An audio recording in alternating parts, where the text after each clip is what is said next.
Bonsoir à vous frères et sœurs en Jésus-Christ, je suis Samuel Gongo de la Nouvelle Sacrificature Lévite et ce soir je vous retrouve pour un tout nouveau numéro de votre émission Sacerdoce. Ici on parle exclusivement d'adoration. Ce soir le thème autour duquel je choisis de nous entretenir il est fort simple, je l'ai intitulé Lors de sa présence. Vous savez, dans le tabernacle de Moïse, encore une fois, on retrouvait l'or partout dans le lieu saint et partout dans le lieu très saint.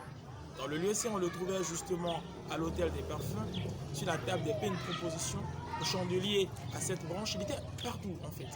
Et selon les Écritures, il a fallu 943 kg de ce métal précieux pour faire les éléments constitutifs du lieu saint comme du lieu très saint. Mais quel est le lien avec ce métal précieux qui remplissait le tabernacle, notamment le sanctuaire, avec donc notre adoration? Et bien quel est ce lien? Le lien, eh bien, il est tout trouvé. L'or, en fait, est le seul métal sur Terre qui est totalement immunisé contre la rouille, contre la décomposition. En fait, l'or ne se désagrège pas. Du coup, il ne perd pas de sa densité, il ne perd pas de sa matière, en fait. C'est pas à peu près comme les autres métaux qui peuvent se décomposer, qui peuvent pourrir avec le temps. Non, l'or ne se décompose pas. Par voie de conséquence, il est une espèce de métal qui renseigne sur l'éternité. Voilà pourquoi dans l'Écriture, l'or est constamment associé à la gloire de Dieu, constamment associé à la royauté, constamment associé à l'éternité.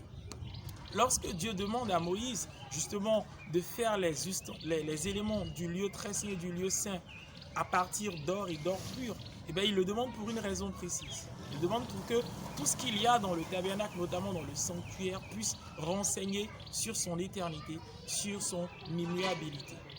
En fait, plus précisément, lorsque nous regardons à l'autel des parfums, l'or qui revêtait cet autel devait témoigner justement de la présence ineffable de Dieu, de la présence inaltérable de Dieu, autant que l'or en lui-même est un métal qui ne s'altère jamais. Or, rappelez-vous, l'autel des parfums était fait de bois d'acacia. Et je vous l'ai dit dans la vidéo précédente, le bois d'acacia symbolise l'humanité de Jésus-Christ. Si donc, sur le bois d'acacia dont était fait l'autel des parfums, eh bien, il y avait un revêtement tout fait d'or, cela revient à dire que l'humanité de Jésus-Christ rencontrait la divinité de Jésus-Christ à l'autel des parfums. Or, qu'est-ce qu'on fait à l'autel des parfums? Une chose toute simple. On apporte une offrande parfumée. Autrement, on adore. Par voie de conséquence, lorsque nous adorons, nous aussi aujourd'hui, à la suite de Jésus-Christ, notre humanité en Jésus-Christ rencontre la gloire ineffable de Dieu. Notre humanité se fond dans la présence merveilleuse de Dieu, cette présence-là qui est inaltérable, cette présence-là qui est immunisée contre la rouille du temps notamment. Lorsque nous entrons dans la présence de Dieu, comme le dit l'autre poète, le ciel et la terre se confondent et ne font qu'une seule et même entité. Nous avons donc tout à gagner à venir dans la présence de Dieu parce que là, nous rencontrons l'éternité même de Dieu. Parce que là, nous rencontrons la majesté de Dieu. Parce que là, nous rencontrons l'or de sa présence. J'ai voulu ce soir, frères et sœurs, nous exhorter à rechercher cette présence merveilleuse, cette présence qui ne s'altère jamais et que l'or du tabernacle renseigne si bien.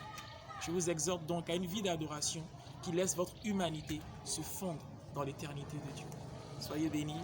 Shalom.